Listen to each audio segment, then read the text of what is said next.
All right, what's up, everybody? Welcome back. Welcome back. We are here with some more MMA DFS picks and lineup advice for DraftKings and FanDuel, this time for UFC Austin. Welcome. I'm Brian Jester, co-founder here at Occupy Fantasy, joined by owner of MMADFS.com, Jake the Snake, to help you break down today's card here in about 4 hours. Jake, week off, man. Never means that you get ahead on your work from previous experience. I assume that was the same this week as well. Yeah, I was out of town for Thanksgiving, so did not get ahead on work, but tried to take care of some burnout and actually like see family and stuff, get outside the cave. So it was nice. Hope you had a good Thanksgiving too. Same, yeah. Getting out of the cave is much needed this time of the year for sure. And we'll be here for the next 30 minutes or so, breaking down the slate. If you have questions, throw them in the chat. This is a live Q&A. If you're watching this after the fact and you're just watching the replay, hop in our Discord server, occupyfantasy.com/Discord, and chat with us before the slate starts, and come sweat out the fights later with us. What we're going to do in this video, break down the main event from a betting and DFS perspective. Arman Tsarukyan versus Beneil Dariush. We'll talk about the two newcomers on their card, give some context to who they are as fighters. We'll play good fighter, bad fighter for just the two fighters that have less than 4 UFC fights on their resume outside of the newcomers. Then we'll talk about our favorite prize picks play, a fight that you have to target in DFS, our stream parlay of the week, and answer your questions along the way.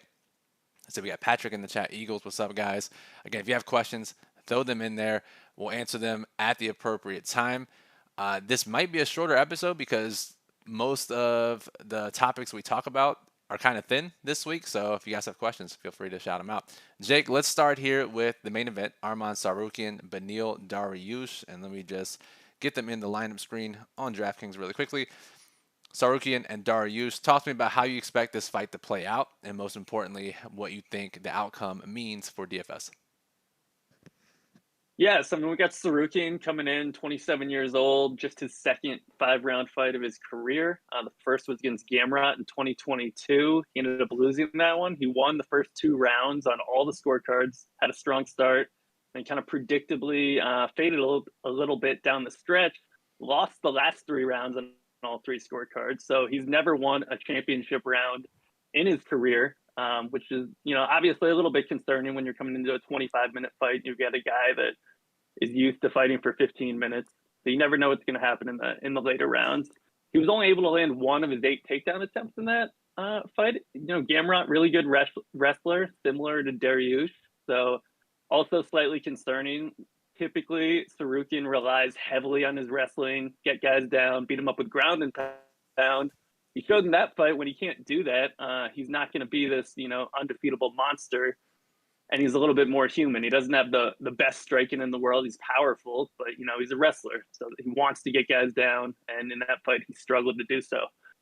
Since then, he's won 2 fights. He came into his last fight as like a negative 1,100 favorite and was looking good, but did get rocked in the second round by Joaquim Silva. Fortunately for Tsarukyan, he was able to land a takedown after getting hurt and then survive, and then eventually find a 3rd round finish of his own. But it just shows he's not invincible on the feet, and that's probably the best way to beat him is keep the fight standing and outland him. In that Gamrot fight, even if he had won the decision, I thought it was pretty interesting. He only would have scored 89 DraftKings points. Obviously he lost, so if he had won, he would have had to do more, so probably would have scored a little bit better. But still shows one potential way he could fail would be in a lower volume 5-round decision where he isn't able to land many takedowns, and we just don't see a ton of striking volume. I think that's possible. Tsarukyan has averaged 106 DraftKings points in the 7 UFC wins, scoring 99 or more in the last 5. So obviously a scoring potential, but it's so tied to his wrestling that there's definitely ways you can see him fail here. Dariush, 80% elite takedown defense. The only fighter to get Dariush down in his last 10 fights was Gamrot, and even Gamrot only landed 4 of his 19 attempts and only had 2 minutes of control time in that fight. And anyone that watched it, it was just Dariush putting on a defensive wrestling clinic. I mean, just really fun fight from a grappling perspective. And Dariush still won the fight. Dariush won all the rounds. He dropped Gamrot late in that fight.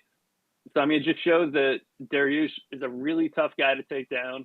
And historically, wrestlers have struggled against him. So, I mean, I think that's definitely a red flag for Tsarukyan coming in. But On Dariush's side, he's 34 years old. This is the first 5-round fight of his entire career, so we have no idea what he would look like in the championship rounds. He's coming off a round 1 KO loss to Charles Oliveira. Not ideal. That snapped an 8-fight winning streak. So Dariush had been running pretty hot. He finally, came back down to earth in that last one where he was looking okay early on. He had top position on Oliveira, but then once the fight got on the feet, I mean, he got finished kind of easily, which is definitely concerning. Dariush's last 3 wins all went the distance. He hasn't finished anybody since 2020 when he knocked out a washed up Scott Holtzman. It's definitely not ideal that he, it's been 3 years since he finished anybody, and even longer since we saw him, finish anybody good. He finished Ricard close just before that, but that was like the infamous fight where Dariush almost got knocked out and comes back and knocks out close. So he's definitely been in some dicey spots. He's been knocked out multiple times before. Also concerning for Dariush, he only scored 66 points in his second most recent fight in the decision win over Gamrot, where basically he was so focused on defending takedowns that he wasn't doing a ton offensively of his own, and he even landed a knockdown and still only scored 66 points. And if you extend the numbers in that fight over 5 rounds, he still only would have scored 90 DraftKings points and 99 points on FanDuel. And now we have kind of a similar stylistic matchup as that one. So potentially, you could see a lower score for him if he does, execute a similar game plan there. Just, focus on defending takedowns, lower striking volume. I mean, he could win a decision and score like 90, 95 points, which at his cheap price tag, maybe that's still enough as a value play. You never know. If we have a bunch of dogs that win and score well, he could theoretically get left out. But, tougher at his cheap price tag than Tsarukyan, where Tsarukyan, I can see more ways he would get left out. So in tournaments, I think, all but one of like Tsarukyan's last 14 fights made it out of the first round. And in some ways, you could call him either a round 1 KO or bust, or he gets his wrestling going. So if he gets no wrestling and he gets a mid-round knockout, could easily not score very well. And if he doesn't get his wrestling going and it goes to a lower volume decision, also could not score very well. So a couple ways he gets left out. Tougher for Dariush, but we kind of mentioned it. If a bunch of dogs go off and Dariush wins a lower volume decision, or you get one of those fights where Dariush gets controlled and then he gets like an early second or third round knockout and scores like 85 points. But still tougher as the dog. But there's definitely ways either guy could get left out in high risk. And the fight collectively is going to be owned like 75 or 80%. So a ton of leverage to be gained in tournaments if you go underweight on the main event. Obviously, it's always risky. And every time we say, oh, this is a lower scoring main event, ends up scoring like 200 points. But I can definitely see some leverage there. I still think you're probably going to stack it in low risk just based on the slate and the value you get on Dariush. But, it's definitely not my favorite low risk slate in terms of stacking the main event, but I'm still stacking it. No, it's a really good breakdown. So many good angles there, Jake, that you discuss. The wrestling is obviously going to be the key impact here. And there are a lot of different ways that it does fail. And we could be threading the needle. And when you go underweight on a wrestling heavy main event, it's always tricky, right? Because if the defense is there for Dariush and he defends a bunch, that clearly slows the entire fight down. But we've also seen scenarios where we get good defensive wrestlers and they get taken down and it gets counted as a takedown, but they get back up immediately. And then we get all these 8, 9, 10, 11 types of takedown performances, which obviously would just kill the fade immediately. But I do agree with you. I think on a slate like this where it's just 12 fights, ownership is pretty tricky. We'll talk about that here in a second. It is a little bit difficult to get different. So I think this is probably the top way to get different. How do you feel about...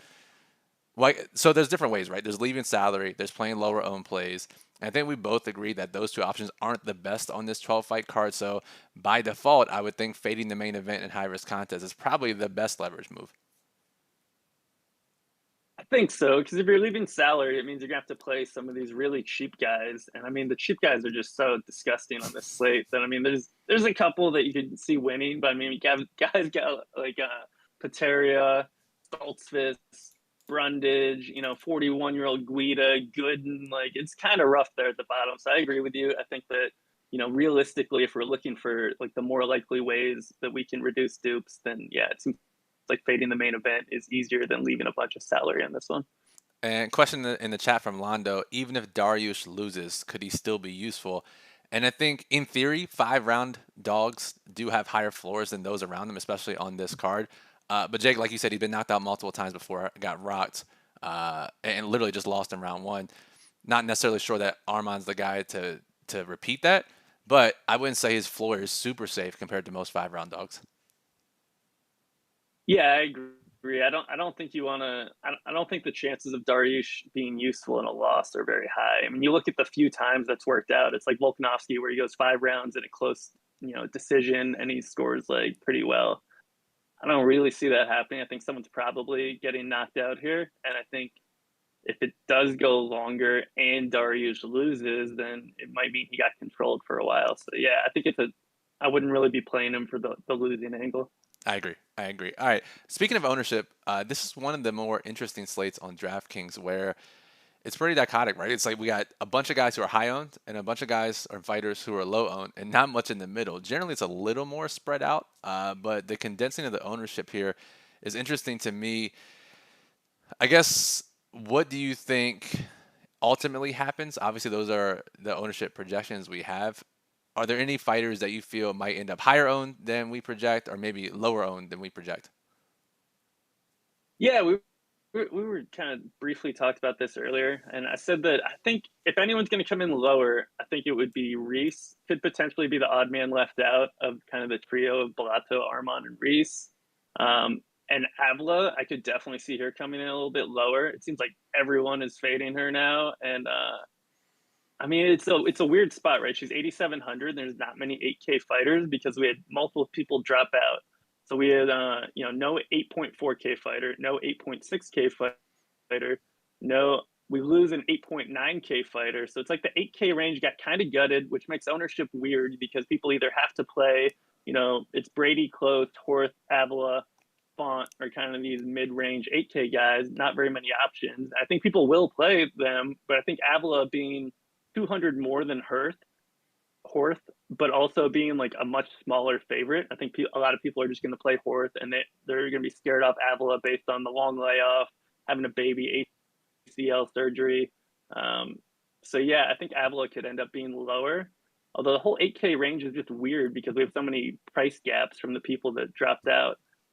And then you have Horth, which is like she went from being negative 110 on Monday to negative 200 now. So that you never know exactly how people are going to play that because she only scored 67 points in her first fight. So are people going to look at the box score? Are they going to look at the odds? It'll probably be a combination of the two. And I think her ownership is a little bit volatile. Yeah, it seems to me. I mean, we've seen these before where we've seen a fighter get completely mispriced like this, where the line is driven up throughout the week, and we initially think that, oh wow, this fighter is probably going to be pretty highly owned, and then it's a fighter that generally hasn't scored that well, and they do end up coming in lower than you anticipate. However, in smaller contests, they end up higher than we project, just because of the safety Right. of likelihood of getting the win. So, yeah, really interesting. And then I know you mentioned to me earlier today that you think Bobby Green's ownership could get out of control at $7,600, right? Yeah, that's the other one I should have mentioned. Like, if you listen to anyone this week, the talking points are Jalen Turner. How is he making weight on short notice? He's going to die on the scales. Why is he such a big favorite? Bobby Green's coming off the round one knockout at Dawson. Bobby Green's going to get a third round finish or win a decision, which I agree with all those points, but literally everyone is on the same points here. So I could definitely see Bobby Green getting stupidly highly owned and Jalen Turner, end up being pretty low owned, which we have Turner projected 27, we did bump him down. I think normally he comes in the mid 30s. So this is lower than normal on Turner. So, I mean, we did bump him down. But yeah, I think Bobby Green, it's just kind of like everyone in the world is on the same narrative. So we have him highly owned. He's 36% projected right now, and he could just get even higher. I mean, I would not be shocked if Bobby Green ends up being like in the mid 40s or something just insane. Craziness for a guy who's honestly still mispriced according to the money line, which is crazy. Right, right. So, all right, let's talk about the UFC newcomers and those who don't have that many fights on their resume in the UFC. Jake, we have two fighters making their debut. We'll start from the first fight of the night until the last fight of the night. And in the 10th fight, fight number 10, we have Rodolfo Bellato making his debut off the Contender Series against Ihor Potieria. Give me a little background into his level of competition pre-UFC, and the type of fighter that he is. Yeah, so he's 27 years old, still pretty low, 11, pretty young, 11-2 with 10 finishes. Both of his losses were against Victor Petrino by knockout, which Victor Petrino is pretty solid, so you can sort of give him a pass on that. But at the same time, you look at Bolato's striking defense, and it's not very good. So he's definitely prone to getting hit. And he's one of these guys that he comes from a grappling base, but he's kind of fallen in love with his striking at times. Like you go back and watch his 5-round decision, I think it was his second most recent fight with LFA, refused to strike at all. Just like pushing the guy up against the cage, laying on him for 25 minutes. But then you go watch some of his other fights, and all he wants to do is strike. So maybe not the highest fight IQ, not the best cardio, not the best striking defense, but he has decent grappling. He's a brown belt. He's won a bunch of competitions. He's got decent power. And he gets a, I mean, the reason that he's a huge favorite and the reason we like him here is because he gets an absolute dream matchup against the guy with worse cardio and worse striking defense. One of the worst guys on the roster, Eor Paterio, who's 1-2 in the UFC and only has a win because they fed him Shogun Hua in his retirement fight. And even Shogun was catching Pataria. I mean, guy's really, really bad. Just get completely fraudulent fighter. I mean, he's powerful, and that's it. That's the only thing he has going for him. He has like a 3-minute gas tank, and if he catches you, then maybe he can knock you out. But if you take him down, you'll be successful. If you can outlast a few minutes, you'll be able to finish him. I mean, it's just one of those guys that we're going to be targeting every time Patario fights, which this is probably his last time. He's probably going to lose and get cut. And then Bellato, I mean, I'm hoping that some people want to take a wait and see approach on him because I'm going to be aggressively playing him here and aggressively fading him in the future because he looks like he's like a knockout waiting to happen. So from some extent, like it's always possible Eor catches him, but I think between the grappling, like if Bellato gets caught, he should just immediately look to grapple. And at that point, he can just outlast Eor like effortlessly, even though like Bellato has like a 10-minute gas tank and Eor has like a 3-minute gas tank. So we still need to get a finish in the first 2 rounds. But yeah, man, just a really good matchup for this guy. But yeah, lots of red flags for him moving forward. Fair enough. And the other fighter we have making their debut, who you could probably say similar things about, is Zachary Reese, depending on the data feed that you use. But Zachary's making his debut against Cody Brundage here. Talk to me about his level of competition. Hint, it's not that great, and his fighting style. Yeah, another guy that hasn't really fought anyone. He's 29 years old, 6-0, all first round finishes, all against bad competition. He's the only Texas guy on the card. Normally they get more local guys, so he's literally the only one. So you would think that they would probably want to build him up to some extent since we are in Austin, Texas for this card. But Reese is super green, unknown cardio since he's never been past the first round. People will talk about as an amateur, he fought Kevin Holland in like 2012, and that's the only fight he's ever been part of that went the distance. And since turning pro, he hasn't been in a fight that lasted longer than 5 minutes. Decent power, some submission skills. I would say he's being brought on way too early. It looks like he could spend a few more years like polishing up his game and fixing things. He's got kind of a weird style where he stands like straight up with his lead leg forward. He's just like asking for that leg to be kicked or for a wrestler to grab it and take him down, which theoretically Brundage should be able to do. But I mean, God, anyone that's watched Brundage fight lately, he just quits every fight. So it's like, how many times are we going to keep going to the well on Brundage? We're like, oh yeah, it's a good matchup. No one wants to play him. I mean, he just quits every single fight. Like he got the DQ win in his last time, which should have probably been a no contest. That was weird, but then they re-signed him. So either way, you still assume it's a good matchup for Reese just based on Brundage literally quitting in like 4 straight fights, I would say. He's just basically been like, I don't want to be here. And as soon as he gets on bottom position, he basically just gives up. So another guy is, Reese, similar to Bellato, super green, lots of holes in his game, probably going to be looking to fade him in the future, but it's a good matchup. This one's a little bit dicier of a matchup just because Brundage, if he ever gets his head straight, theoretically, could capitalize here. Whereas Eor, the cardio is just going to prevent him from having any chance after 3 minutes. Like Brundage could outlast Reese. Reese could gas out in the second round and Brundage could take over. Or Reese could just absolutely dominate Brundage, which is more likely based on what we've seen out of Brundage. And, Reese is giant. He's 6'4". He's powerful. He's got submission skills. So he's got multiple ways to finish the fight. But yeah, I mean, he does have that unknown cardio where he could just completely gas out. Maybe he won't. I'm not saying he will, but we don't know until we see him in the second round. It's just a complete wild card there. But yeah, I mean, Reese definitely a potential fraud. So we're playing him for the matchup here, and interested to see how this fight goes. Yeah, not saying in particular that Brundage is the guy to take advantage, but historically, right, Jake, when we have guys in this spot who are undefeated, all their wins are in the first round, and you look at the competition level, and you could just look at the records of their opponents. Like he's fought multiple guys with losing records and/or never fought again after fighting him. Historically, those guys don't fare very well in the UFC. Not necessarily saying that's going to be the case with Reese, but from a high level, if you're looking for reasons to play low-owned guys, then that would be the reason to play Brundage today, right? Yeah, I mean for sure. Like if anyone on the entire card is on like full throttle alert, it's definitely Reese. Danny's in the chat talking about Brundage finally having a full camp for this one, finally not on short notice. He does admit that he does stink, though. Do you think the full camp has any impact on Brundage and his ability not to quit? I mean, we'll see. Like, is he quitting because he's tired, or is he quitting because he's mentally weak? Like having a full camp if you're mentally weak, I don't know if that necessarily helps you. Like he kept taking fights on short notice, just over and over again. So obviously, like he thought that he could do well in those spots despite losing like multiple times. So I don't know. Like maybe it helps him.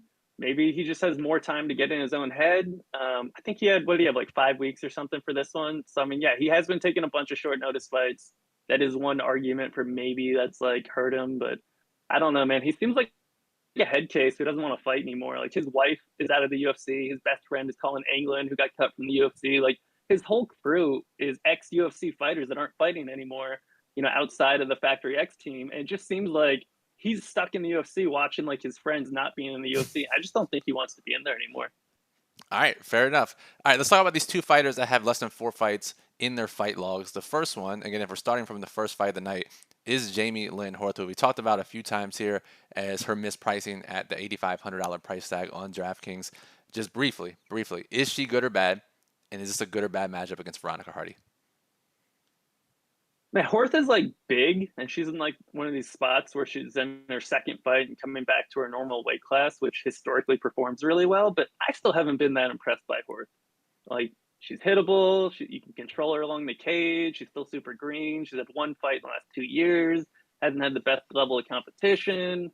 Just a lot of red flags on her side, and everyone is betting her. I guess just based on the size. Like she's listed as being 3 inches taller than Hardy. She looked about a foot taller than Hardy at face-offs.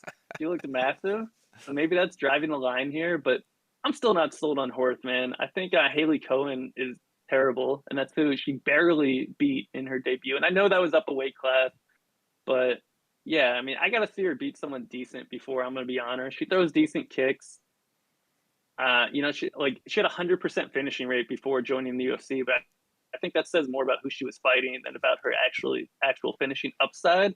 So I'm going to call Horth a bad fighter, and I don't know, man. Hardy was bad in her first stint with the UFC, retired from concussions, came back 3 years later after marrying Dan Hardy, and looked good in her last fight. And I think this new version of Veronica is actually pretty decent. So I don't know if it is that good of a matchup. Hardy can strike. Hardy will look for takedowns. She has some submission skills. I mean, she's smaller, and that's the only reason I would say that maybe it's a good matchup is just her being smaller, and she has been finished in the past. But I still think it's a bad fighter and a bad matchup for Horth, which is funny when you get one of the biggest line moves off of a coin flip that moved 90 cents in Horth's favor. But yeah, I don't love her, man. Yeah, I think that's fair. All very fair points, despite the situational matchup. All the other factors aren't pointing, especially if she's going to have any sort of elevated ownership because of the line move. Also on the card, we have Ihor Potieri, who we've talked about repeatedly so far, Jake. So I will just say, bad fighter in a blank matchup. I mean, it should be a bad matchup because Blato should grapple. But if Blato turns this into a striking battle, then theoretically it's a good matchup because Blato is super hittable and has been knocked out a couple times. All right, fair enough. All right, guys, we have probably 10 minutes or so remaining. If you have any further questions, get them into the chat. For full breakdowns on the fights, make sure you check out Jake's work at MMADFS.com, where he analyzes every fight from a betting and DFS perspective.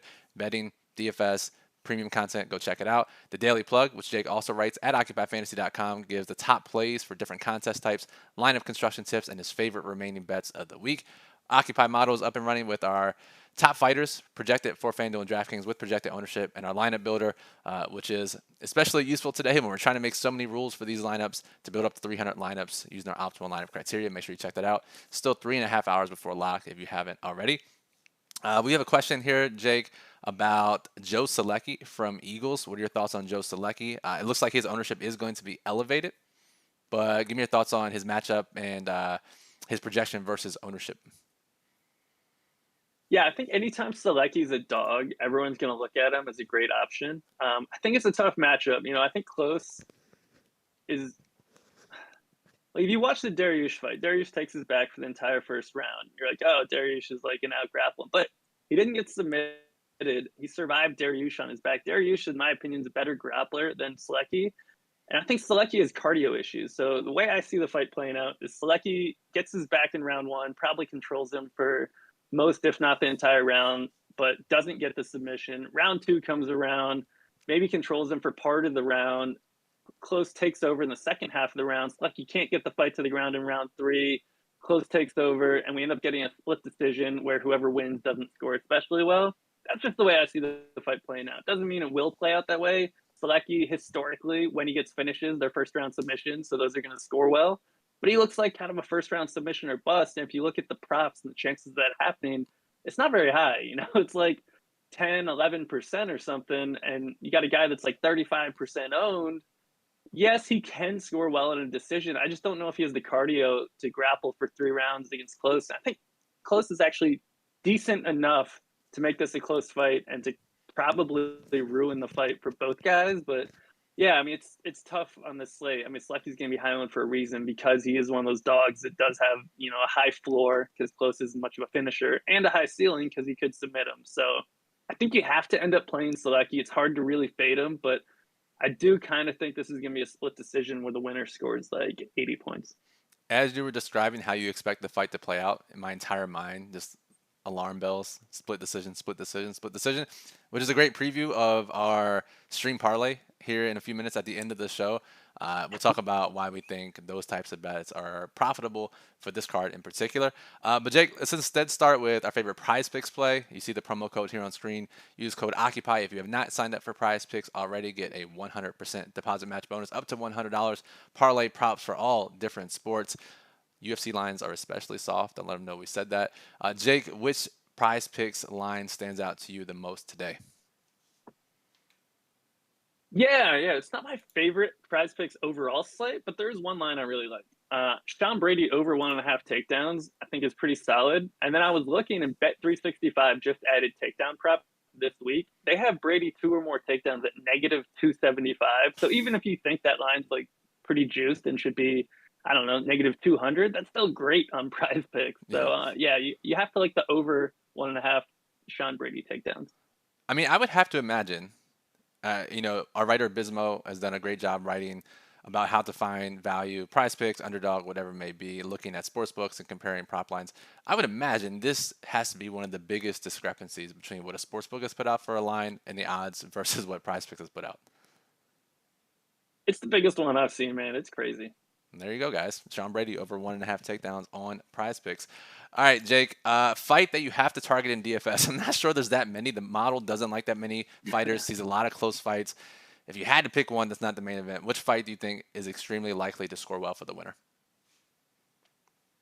Yeah, I think it's probably the Jalen Turner Bobby Green fight. I think it's either going to be a Turner finish in the first 2 rounds. I mean, which that's not like a bold take. 100% of his wins have come in the first 2 rounds. Or Bobby Green is going to take over later in the fight, either get a late finish or win a decision. I mean, it's kind of like the chalk take this week. But if either one of those happens, Bobby Green's cheap enough where if he scores 90 points in a decision, it's probably enough. And if Jalen Turner gets a finish, he always puts up huge scores. So I think, we're typically looking to target Turner's fights. I don't think that changes here. The rare scenario, which seemingly doesn't play out as often as it should, where the favorite is going to be lower owned than the underdog, right? Yeah, yep. And I think there's definitely some leverage on Turner. And if anything, he could even come in lower owned if what I was saying earlier about Green being more popular ends up being true. Absolutely. All right, next we have. Is that it? Yeah, we just have our stream parlay of the week. If you guys have any final questions, let's get them in. If not, we'll be out of here. Talking about split decisions, Jake, you've done some research. A lot of non-Nevada cards have a higher split decision rate. Texas, in particular, it is seen to have a higher split decision rate. If you want to leave that behind your paywall or you want to stay some data here, that's fine. Or we can just leave it at that. But as a result, I'm going to take for my leg of the stream parlay a split decision between Rob Font and Davison Figueiredo. Our model has this fight extremely close. And when I was looking at some of the split decision props you were recommending, this one was the closest between our model. So that was my tiebreaker. So for my side of the stream parlay, Font, Figgy, split decision. Yeah, I actually tweeted this out earlier in the week, but so I looked at the last 5 Texas cards. It's been 63 fights. 31 of them went the distance. 12 of those, 31 were split. So 38.7% of the decisions on the last 5 Texas cards have been split, which is insane. They 100% have terrible, terrible judging in Texas. You can go look at all the stats I tweeted out earlier in the week, but the last card had 10 fights. 4 of those ended in split decisions. So God, I mean, get it's just ready to ridiculous. tilt for your lineups. Get ready to tilt if you have a guy or a fighter going to decision today. Yeah, and I mean at the same time, just bet a bunch of split decisions as a good hedge for for any of those close decisions. But staying on that theme, I'm gonna go with the close Selecki split decision at plus 450 for the rare split decision parlay plus 3750.